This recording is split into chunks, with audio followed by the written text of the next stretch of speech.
अस्सलाम वालेकुम। मेरा नाम डॉक्टर उज़्मा है और I am haematologist working in Bahawalpur. आज एक बहुत अहम टॉपिक पे हम बात करने जा रहे हैं जिसको बोलते हैं हीमोफीलिया। आप में से बहुत से लोगों ने इस डिज़ीज़ का नाम सुना हुआ होगा। इसमें होता क्या है कि मरीज़ जो हीमोफीलिया का शिकार होता है वो डिफरेंट टाइमिंग्स पे चोट लगने से या बिना चोट के ऑपरेशन के दौरान, एक्सीडेंट के बाद एक्सेसिव ब्लीड करना शुरू कर देता है। अनकंट्रोलेबल ब्लीडिंग होना शुरू हो जाती है मरीज को। तब आपको शक पड़ता है कि इतनी नॉर्मल पर्सन का तो ब्लड स्टॉप हो जाता है चोट के बाद, ऑपरेशन के बाद। तो अगर इस मरीज का ब्लड नहीं रुक रहा, इसका मतलब है कि इस मरीज को हीमोफीलिया का प्रॉब्लम चल रहा है। ठीक है, तो ये एक मरूसी बीमारी है जो खानदानों में पाई जाती है। हीमोफीलिया के मरीज की अगर आप हिस्ट्री लेंगे तो उसके ननियाल में, यानी कि नाना, मामू, मदर की जो फैमिली होगी उसमें लोग शिकार होंगे इस मसले का। मरीज मेल होगा, फीमेल मरीज तो हीमोफीलिया में नहीं होगा। ठीक है, जब आप प्रॉपरली इन्वेस्टिगेट करना शुरू करते हैं कि जब आपके पास कभी मरीज आएगा या आप सुनेंगे किसी को मिलने गए, उन्होंने बताया जी हमारे बेटे को तो बहुत एक्सेसिव ब्लीडिंग होती है, तो पैदाइश के टाइम पे अगर आप पूछेंगे तो वो कहेंगे कि नहीं, ब्लीडिंग नहीं स्टॉप हो रही थी। जिस तरह नाफ काटी जाती है तो नाफ में से ब्लीड कर रहा था बच्चा।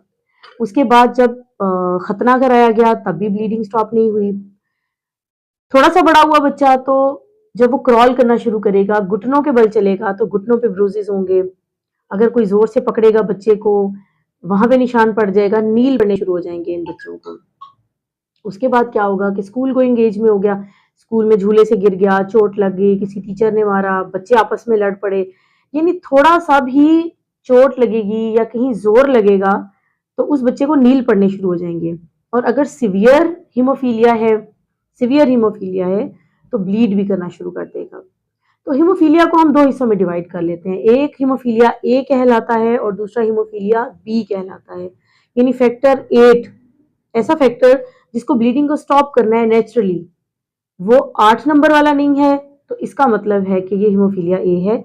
और फैक्टर 9 नंबर वाला जो फैक्टर है वो एब्सेंट है उसमें या रिड्यूस्ड है, तो वो हीमोफीलिया बी कहलाएगा। सिम्टम्स तकरीबन मिलते जुलते होते हैं इनके। अब इसी हीमोफीलिया ए और बी को आप डिवाइड कर देंगे, माइल्ड फॉर्म यानी बहुत हल्का सा हीमोफीलिया, दरमियाना हीमोफीलिया और शदीद हीमोफीलिया। शदीद हीमोफीलिया में क्या होगा कि जब आप फैक्टर के लेवल कराएंगे खून के अंदर तो वो 5% से कम आएंगे, तो वो आपका सिवियर फॉर्म में चला जाएगा। ठीक है, इसी तरह यानी आपने ग्रेडिंग कर ली कि 5 से कम है, 1 से कम है, बिल्कुल नेग्लिजिबल आ रहा है या 50% एक्टिविटी आ रही है, तो उस हिसाब से आप ग्रेड कर लेते हैं इसको।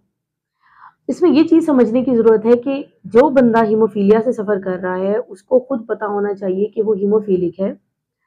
उसको बाहर आते जाते, ट्रैवलिंग के दौरान, बाइक चलाते हुए, किसी जगह ट्रैवल करते हुए, out of city, out of country, इन सब चीज़ों का पता होना चाहिए। प्रेफरेबली उसकी पॉकेट में एक कार्ड होना चाहिए जिसमें उसका नाम, उसकी वल्दियत, उसका फ़ोन नंबर, जो भी इंपॉर्टेंट डेटा है वो सब होना चाहिए। उसके ब्लड ग्रुप भी साथ होना चाहिए और ये लिखा हुआ होना चाहिए कि ये हीमोफीलिया का मरीज है, ताकि खुदा न खास्ता किसी एक्सीडेंट की सूरत में, किसी ट्रॉमा की सूरत में, चोट लगने की सूरत में, इमरजेंसी ऑपरेशन की सूरत में जो भी वहां अवेलेबल हो उसको पता हो, ताकि उस हिसाब से उसका ट्रीटमेंट किया जा सके। देखिए, जब ये लोग ब्लीड कर रहे होते हैं हीमोफीलिया के पेशेंट्स, तो सबसे पहले जो इंपॉर्टेंट चीज़ है वो है ब्लीडिंग को स्टॉप करना। ठीक है, तो उसके लिए ज़ाहिर है ऑब्वियसली आप ट्रांसामीन देंगे। उसके बाद फैक्टर 8 या फैक्टर 9 जोन सा भी हीमोफीलिया है उस हिसाब से आप फैक्टर ट्रांसफ्यूज करेंगे उसको। इन केस आपको फैक्टर नहीं अवेलेबल किसी भी रीजन से कि है नहीं, मिल नहीं रहा, मार्केट में शॉर्ट है या पेशेंट नॉन अफोर्डिंग या खरीद नहीं सकता है, तो फिर आप फैक्टर 8 की जगह उसको FFP लगा दें, fresh frozen plasma white white cell जिसको बोलते हैं। वो भी अवेलेबल नहीं है तो फिर अगर क्रायोप्रेसिपिटेट है, बेस्ट चॉइस जो है वो होता है क्रायोप्रेसिपिटेट, जो उसी वाइट सेल से निकाला जाता है। तो ये ट्रीटमेंट है कि ब्लीडिंग को आपको स्टॉप भी करना है और थोड़ा सा फैक्टर 8 के लेवल को बढ़ाना भी है, ये सारी चीजें लगा के, ताकि उसकी ब्लीडिंग स्टॉप हो और उसकी जान को बचाया जा सके। बहुत से हालात में ऐसा होता है कि हीमोफीलिया के मरीजों के जॉइंट्स में ब्लीडिंग होना शुरू हो जाती है, तो जब जॉइंट एक क्लोज कैविटी है, जैसे कोहनी हो गई, घुटना हो गया, तो बार बार ब्लीडिंग होने से, ठीक होने से वहां एक मेम्ब्रेन डेवलप हो जाती है और ये जॉइंट अपना काम करना छोड़ जाते हैं। यानी अगर बाजू है तो वो पूरा खुलेगा नहीं, कॉन्ट्रेक्चर्स बन जाएंगे ना। घुटना इफेक्टेड होगा तो ये बच्चे लंगड़ा के चलेंगे, नॉर्मल नहीं चल सकेंगे। तो ये बहुत सारी चीजें हैं जिनको देखना चाहिए और उस हिसाब से।